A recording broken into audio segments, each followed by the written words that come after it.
सुखराम बिश्नोई, वैभव गहलोत,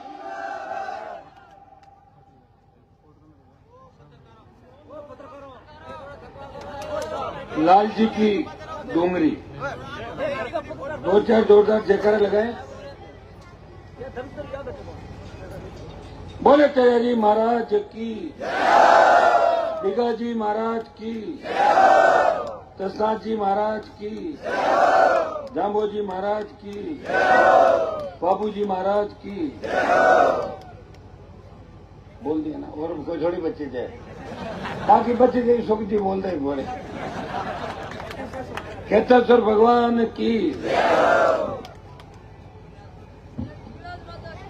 हिंगलाज माता की। डोंगरी के अंदर इस ऐतिहासिक सभा में आज बहुत बड़ा शादियों का सभा है, और फिर भी आप लोग लगातार जालोर लोकसभा के अंदर प्रतिदिन मीटिंग कार्यक्रम हो रहे हैं। कल एक दिन पहले ही आपने प्रोग्राम किया था, और फिर आप सब लोग हम सबको आशीर्वाद देने पधारे। छोटे भाई वैभव गहलोत को आशीर्वाद देने पधारे। आप सबका हृदय से आभार, अभिनंदन, बहुत बहुत धन्यवाद। हमारे सबके नेता, किसान नेता, और विधानसभा में हर पल संघर्ष करने वाले, फिर राजस्थान सरकार में मंत्री रहे, और सबसे बड़ी बात कि सांचौर को जिला बनाने वाले। किसी ने सोचा नहीं था सांचौर ऐसे जिला बन जाएगा। सुखराम जी बिश्नोई, छोटे भाई नागौर और राजस्थान के अंदर नौजवानों किसानों की मजबूत कांग्रेस पार्टी के अंदर आवाज चेतन डूडी जी, मुख्यमंत्री जी के नजदीकी और हमेशा उठापटक रखने वाले, और हमारे भाई धर्मेंद्र जी राठौड़, विशेष स्नेह मेरा इनसे, और हमेशा हर आदमी की देखो आप पिछले 20-25 साल मदद करते हैं। हर आदमी के राजस्थान का भौगोलिक पूरा नक्शा इनके पास, हर एक गांव जानते हैं कौन सा क्या है, कौन बहुत बड़ा धर्मेंद्र जी का। और आज विशेष रूप से इनकी इच्छा भी थी कि हम यह कार्यक्रम जालोर के अंदर सब लोग मिलकर कार्यक्रम करें। छोटे भाई और विश्वविद्यालय के अंदर बहुत कम वोटों से पीछे रह गए हरिंदर जी, जिनका नजदीकी गांव है, छोटे भाई हरिंदर चौधरी। अच्छा यही गांव है, ये गांव तो हमारा उनका मनोहर जी का भी होगा नहीं क्या? हाँ, यही है। रानी है क्या बगल वाले? मनोहर जी ऊपर आ जाओ। ये नए नेता आगे की एक पंक्ति, आपने बात होती नंबर आपको हेरवा। इंदू सिंह जी प्रधान चितलवाड़ा, मेरी बड़ी इच्छा थी चितलवाड़ा कार्यक्रम की, लेकिन एकदम से बात नहीं हो पाई, थोड़ी तबीयत भी गड़बड़ हो गई थी। 20 दिन बड़ी लड़ाई लड़ रहा था वहां पे, आपने देखा होगा। लड़ते लड़ते थोड़ा थक गया था, आ नहीं पाए। मैंने को दोबारा आपके ऊपर से दर्ज करा के अपील करूंगा। गणपत सिंह जी, बाबूलाल जी सारण, हमारा आरएलपी के नेता यहाँ के, बेराराम जी जानी मंडल अध्यक्ष, हीरमाराम जी जानी, ताजाराम सिया गुड़ा मालानी, मेवाराम जी देवासी ब्लॉक अध्यक्ष, तालब खान जी सरपंच साहब सूतड़ी। आगे सब सम्मानित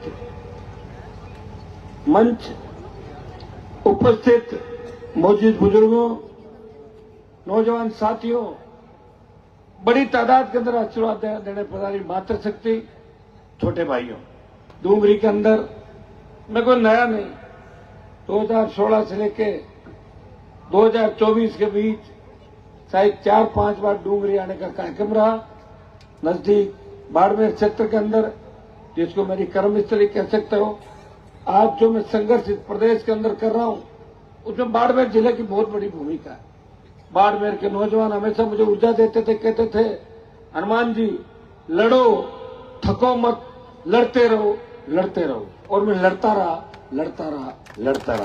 मैंने सत्ता को ठोकर मारी।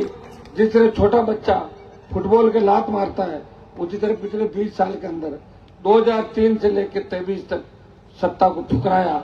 और जब देश के अंदर अन्नदाता में संकट आया, जब हरियाणा, उत्तर प्रदेश और दिल्ली के किसान नेताओं ने कहा कि हनुमान जी, आप चौधरी चंद सिंह और चौधरी देवीलाल के जयकारे लगाते हो सारे देश के लोग, किसान, अब वक्त आ गया है कि हमारा कर्जा उतारो। ये आंदोलन पंजाब, हरियाणा, यूपी और दिल्ली के अंदर चल रहा था। राजस्थान में आंदोलन नहीं था। राजस्थान में 15-16 लोग एक हाईवे पे कोने में बैठे हुए थे। मैंने कहा मैं वो ऋण उतारूंगा जो ऋण आपका हमारे देश के पुरखों पे, किसानों पे है, जिन्होंने कर्जा माफ कराया, किसान को हमको चलना सिखाया। और हनुमान बेनीवाल ने मोदी की सत्ता को ठोकर मारी और किसानों के लिए 70 दिन सड़क पर बैठा रहा और उस हाईवे को जाम किया जो हाईवे गुजर आरक्षण आंदोलन के टाइम भी जाम नहीं हुआ था। वो 2 बार ब्लॉक हुआ। एक बार मैंने ब्लॉक किया, जब ब्लॉक मैंने कर दिया तब कई लोग जाके उसके बगल में बैठ गए थे, वो कहते हमने ब्लॉक किया। जब मैं दोबारा गया, भगदड़ मची। मैंने कहा ये भी हमारे भाई है, हम भी भाई, हम थोड़ा दूर बैठ गए थे, थोड़ी पॉलिटिक्स उसके अंदर हो गई थी। ये चेतन जी वहां हजारों लोगों को लेके आए, कांग्रेस के कुछ नेता जो किसानों के प्रति सोच रखते हैं।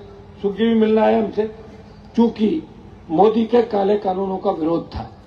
और भाइयों, सत्ता अकालियों ने छोड़ी। अकाली तो सत्ता के अंदर इतने समय तक रहते, वो तो सत्ता में रहते रहते बोर हो गए थे, इसलिए छोड़ी।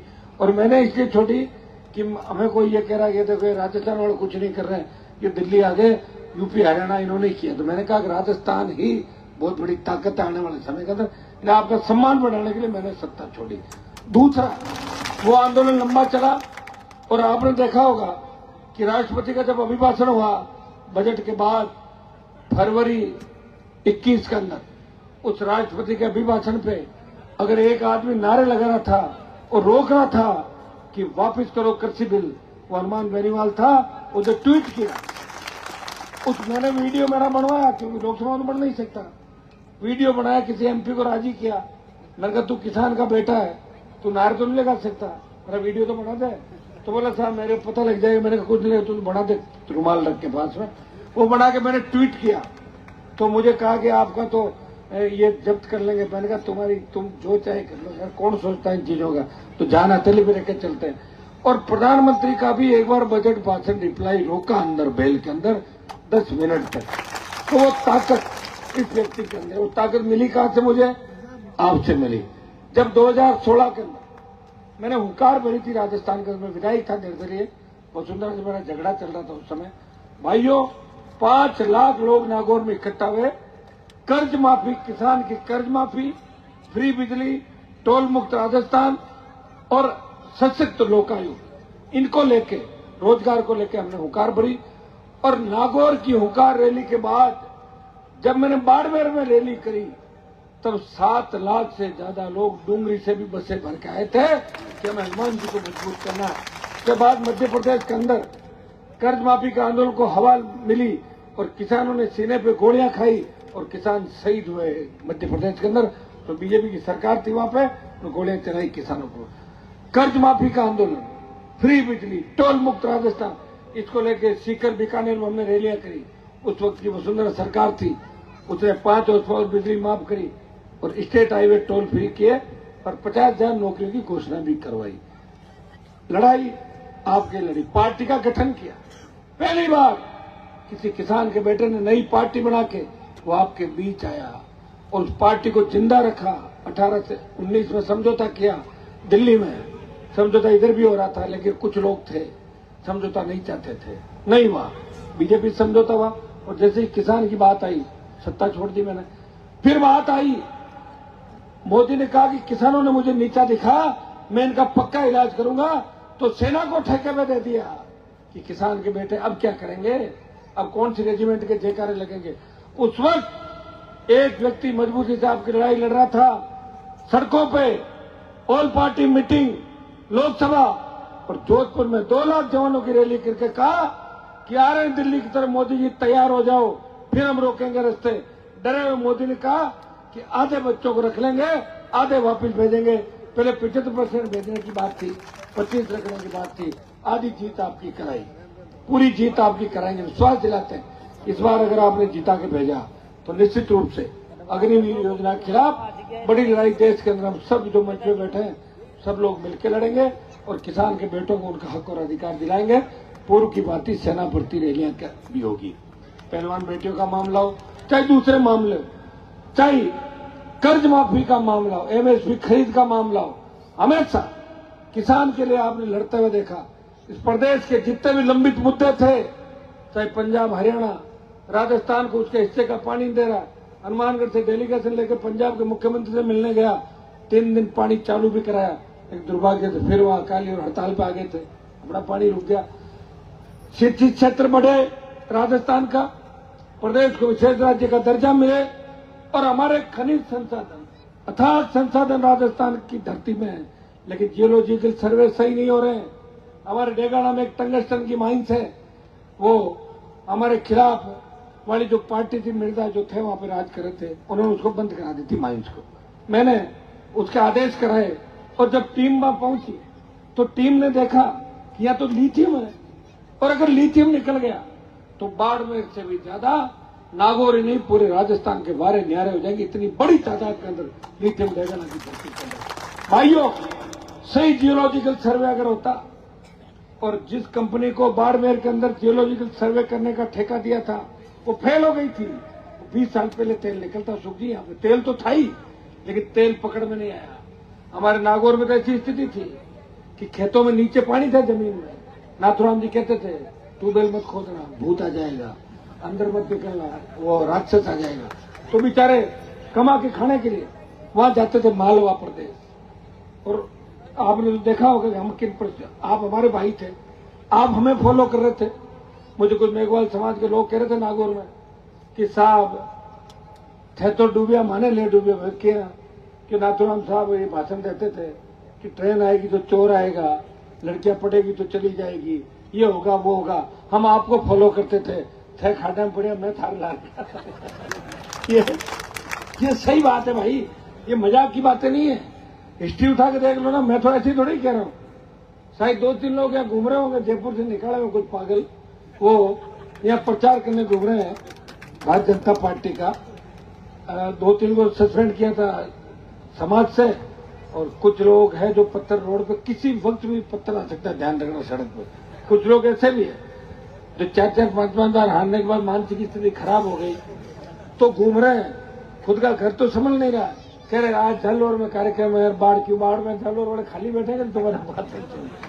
तो और आगे और लिख दिया कि कॉमेडी किंग, इतने मजे लालजी के दो सोचो क्या करते आप हमारे नेताओं के, मार दिए सारे इशारों का ना। तो भाई राजनेताओं से उनका नाम पड़ गया कॉमेडी किंग। एक हमारे